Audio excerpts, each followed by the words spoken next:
बिस्मिल्लाहिर्रहमानिर्रहीम। तो दोस्तों आते हैं पेपर जनवरी 2021 फार्माकोलॉजी की पेपर है। ठीक है, तो इसमें पहला क्वेश्चन है define the following term with example. तो इसमें ए है agonist, B loading dose, C idiosyncrasy, D plasma half life, E enzyme induction. तो इसके तरफ आते हैं आंसर की तरफ। अच्छा, agonist a drug that produce its effect by binding with the receptor and stimulating it is called agonist। Agonist वो drug होता है जो रिसेप्टर के साथ बाइंड होता है और रिसेप्टर को एक्टिवेट करता है। ठीक है ना, एक्टिवेट करता है और या स्टिमुलेट करता है, उसको हम क्या कहते हैं? उसको हम एगोनिस्ट कहते हैं। ये ऑलरेडी मैंने प्रीवियस लेक्चर में भी एक्सप्लेन किया था, एंटागोनिस्ट और एगोनिस्ट। तो ये जो एगोनिस्ट है ये क्या करता है? रिसेप्टर को एक्टिवेट करता है। ठीक है, फॉर एग्ज़ाम्पल एक मॉर्फिन हम देते हैं। मॉर्फिन ये एक ड्रग है और ये म्यू रिसेप्टर को स्टिमुलेट करता है। ठीक है ना, जब ये म्यू रिसेप्टर को स्टिमुलेट करेंगे तो जो पेन है वो हम महसूस नहीं करेंगे। ठीक है, म्यू रिसेप्टर, इसका एक अलग मैकेनिज़्म है। वो मैकेनिज़्म पर कभी अगर मौका मिले इंशाल्लाह वो हम एक्सप्लेन करेंगे, धीरे धीरे सब कुछ एक्सप्लेन करेंगे फार्माकोलॉजी में। वो मॉर्फिन क्या है? Morphine stimulate mu receptor. अच्छा, लोडिंग डोज क्या है? Loading dose the initial higher dose of a drug to be given at the beginning of course of treatment before the dropping down to lower maintenance dose is called loading dose। वो loading dose उसको कहते हैं कि जब हम initial higher dose दे दें। ठीक है ना, एक ड्रग हम देते हैं और इनिशियली स्टार्ट में हम हायर डोज देते हैं और फिर हम लो डोज देते हैं। ठीक है ना, वो मेंटेनेंस डोज के लिए हम वो लो डोज देते हैं कि बॉडी में एक ड्रग का मिकदार बराबर रह जाए। ठीक है ना, जितना एक्सक्रीट होता है, जितना एलिमिनेट होता है बॉडी से, उतना ही बॉडी में रह जाए। तो हायर डोज हम क्यों देते हैं इनिशियली? हम इसलिए देते हैं कि जो प्लाज्मा हाफ लाइफ है ड्रग की वो जल्दी अचीव हो जाए। जो प्लाज्मा का कंसंट्रेशन है ड्रग का वो जल्दी अचीव हो जाए, जल्दी कंप्लीट हो जाए। ठीक है ना, तो इसलिए हम लोडिंग डोज देते हैं। अब लोडिंग डोज का एग्जांपल क्या है? For example digoxin. डिजॉक्सिन क्या कितना डोज है? 0.5 to 1 मिलीग्राम। ठीक है ना, ये लोडिंग डोज है। डिजॉक्सिन हम पहले स्टार्ट में कितना देते हैं? 0.5 से लेकर 1 मिलीग्राम तक देते हैं। अच्छा, अब आते हैं इडियोसिंक्रेसी की तरफ। The unusual response of a body to a drug due to genetic differences in drug metabolism is called idiosyncrasy. Idiosyncrasy किस चीज़ को कहते हैं? कि जब वो एक बॉडी अनयूजुअल रिस्पॉन्स दे दे एक ड्रग को जो आम तौर पर नहीं देता, आम बॉडी नहीं देता, और वो रिस्पॉन्स दे दे, इसको हम इडियोसिंक्रेसी कहते हैं। ठीक है, और उसमें डिफेक्ट क्या होगा? डिफेक्ट जेनेटिक डिफरेंसेस होगा ड्रग मेटाबॉलिज्म में। फॉर एग्जांपल एक बंदे का मेटाबॉलिज्म ठीक है, वो ड्रग को ठीक तरह से मेटाबॉलाइज करता है, और दूसरे बंदे का ठीक नहीं है।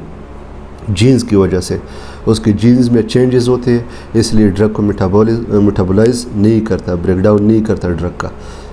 ठीक है, तो इसको हम इडियोसिंक्रेसी करते हैं। फॉर एग्जांपल कहते हैं, for example chloramphenicol cause aplastic anaemia in few people. जो क्लोराफेनिकोल है ये एक एंटीबायोटिक है। जब ये हम देते हैं तो ये कुछ लोगों में एप्लास्टिक एनीमिया करता है। ठीक है, एप्लास्टिक एनीमिया किस चीज़ को कहते हैं? जब बोन मेरो डिप्रेस हो जाए। ठीक है, बोन मेरो ठीक तरह से काम न करे, उसको हम एप्लास्टिक एनीमिया, एप्लीजिया कहते हैं। बोन मेरो ब्लड नहीं बनाता तो उसको हम एप्लीजिया कहते हैं। ये सब लोगों में नहीं करेगा, ये कुछ लोगों में करेगा। और कुछ लोगों में क्यों करता है? क्योंकि उसकी जो मेटाबॉलिज्म है, क्लोराफेनिकोल की मेटाबॉलिज्म उस बॉडी में ठीक तरह से नहीं होता। तो ये इडियोसिंक्रेसी हो गई। अब आते हैं प्लाज्मा हाफ लाइफ की तरफ। प्लाज्मा हाफ लाइफ को हाफ लाइफ भी कहते हैं, half life of a drug. ये किस चीज़ को कहते हैं? The time required for plasma concentration of a drug to reduce to half of its original value is called plasma half life. Plasma half life इसको कहते हैं कि जब हम एक ड्रग देते हैं और उसके लिए कितना टाइम रिक्वायर्ड है कि उसका मकदार हाफ़ हो जाए। फॉर एग्ज़ाम्पल 100 mg हम एक ड्रग देते हैं, ठीक है, और वो 5 मिनट में 50 तक आता है, ठीक है ना, 50 मिलीग्राम तक आता है। तो इसको हम क्या कहेंगे कि इस ड्रग का हाफ़ लाइफ 5 मिनट है। हमने 100 mg ड्रग दी दी और 5 मिनट में वो ड्रग बॉडी में 50 mg रह गई। तो ये 5 मिनट क्या है, ये हाफ़ लाइफ है ड्रग का। तो हाफ़ लाइफ इसको कहते हैं, ठीक है, कि एक ड्रग प्लाज्मा